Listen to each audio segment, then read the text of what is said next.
Lorsque l'enfant était enfant, il marchait les bras ballants. Il voulait que le ruisseau soit rivière et la rivière fleuve, que cette flaque soit la mer. Lorsque l'enfant était enfant, il ne savait pas qu'il était enfant. Tout pour lui avait une âme, et toutes les âmes étaient une.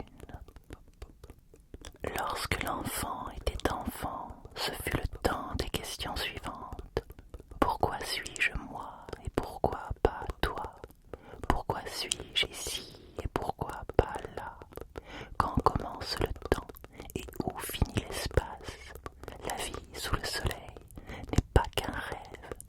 Ce que je vois, entends et sens, n'est-ce pas simplement l'apparence d'un monde devant le monde?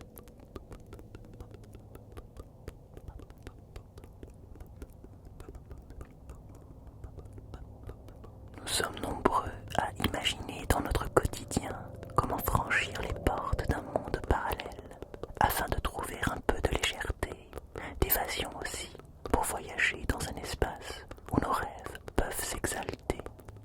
Lewis Carroll fait dire à Alice au pays des merveilles que si le monde n'a absolument aucun sens, qui nous empêche d'en inventer un.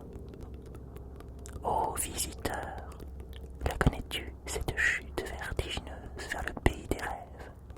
Quand on entre dans l'exposition Pop Air, on risque d'avoir la même impression qu'Alice tombant dans le terrier du lapin blanc. Il faut croire que le puits était très profond, ou alors la chute d'Alice était très lente, car en tombant, elle avait tout le temps de regarder autour d'elle et de se demander ce qu'il allait se produire. Nous voici dans un autre monde, un monde fait pour nous deux, un monde fait de nous deux.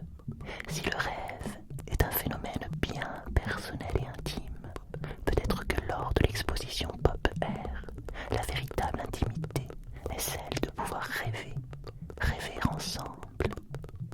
Pour parvenir dans notre rêve, il faut franchir cet océan de bulles, caresser du bout des doigts chacune des sphères de plastique avant de trouver celle qui va nous reconnaître, comme une étincelle dans la nuit, comme la main au tirage du loto qui choisit avec hésitation une boule numérotée, puis une autre, puis encore une autre, et dont la combinaison des numéros va révolutionner la vie d'un anonyme quelque part. Pour entamer cette traversée, les dieux semblent nous entendre et laissent les couleurs alterner. Le rouge nous recharge, nous donne assez de zèle et de courage pour ne pas craindre de sombrer en risquant de rencontrer une sirène en chemin. On ne pourra pas se boucher les oreilles avec un peu de cire, comme l'ont fait les compagnons d'Ulysse, tandis que lui s'est fait attacher au mât de son bateau pour apprécier le chant des sirènes.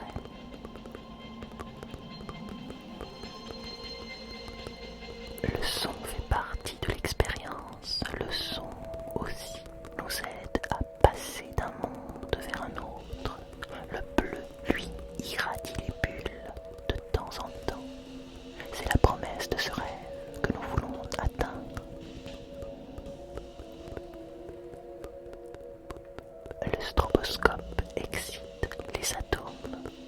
Selon Freud, le rêve, loin d'être un phénomène absurde ou magique, possède un sens. Il est l'accomplissement d'un désir, ou plus exactement et littéralement traduit de l'allemand, Wunsch-Erfüllung. C'est un accomplissement de souhait. Pendant ce rêve-là, entouré des particules élémentaires, entouré d'astres mystérieux qui embaument le corps, il est difficile de mettre un sens à notre quête.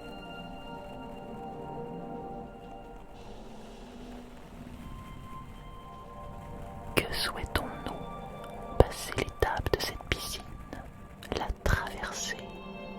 Qu'y a-t-il dans ces petites boules de plastique? Le vide, le rêve d'un anonyme, le souvenir intime d'une personne, à l'image de la pensine de Dumbledore. Nous sommes nombreux à chercher un sens à nos rêves.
Voici donc où mène ce rêve, vers soi-même.